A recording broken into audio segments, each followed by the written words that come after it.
साहेब आत्ताशी लागताय तो तुम्ही जरा समजून घ्या ना. ऐका ऐका ऐका तुम्ही आमच्यात विनाकारण भांडणं लावू नका. ऐका माझं ऐका मग विचारा. बॅनर लावायला सुरुवात झाली पण बॅनर एखाद्या पदाधिकाऱ्याने लावला, एखाद्या विभाग प्रमुखाने लावला, तर आपण काय तर शेवटी ज्यानं बॅनर लावलाय त्यानं लावलाय. पण शेवटी जेव्हा जिल्ह्याचे म्हणून बॅनर लागले, जिल्हा शिवसेनेचे म्हणून, तुम्ही परत एकदा मी तुम्हाला सांगतो, मुख्य राजपथावरनं तुम्ही या, अनेक बॅनरवर आमदार महेश शिंदे साहेबांचे फोटो आहेत. आता विचारा साहेब, ही जी चर्चा होती दुपारपर्यंत याच्यामध्ये शिवसैनिकांची नाराजी दिसली, मात्र देसाई साहेबांनी मन मोठं केलं आणि बॅनरवर फोटो लावायला सांगितले, अशी एक चर्चा सुरू झालेली आहे. काय सांगा?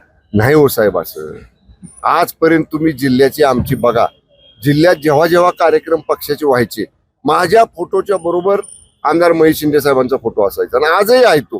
काय झाले आता संख्या जास्त झाली बॅनरची, कारण सदस्य जास्त निवडून आले, लोकप्रतिनिधी जास्त निवडून आले आणि थोडं प्रत्येकाच्याच बॅनरवर आता काही ठिकाणी माझे पण फोटो नाहीत. मग असं म्हणायचं का की माझे फोटो लोकांनी डावलले? नाही ना.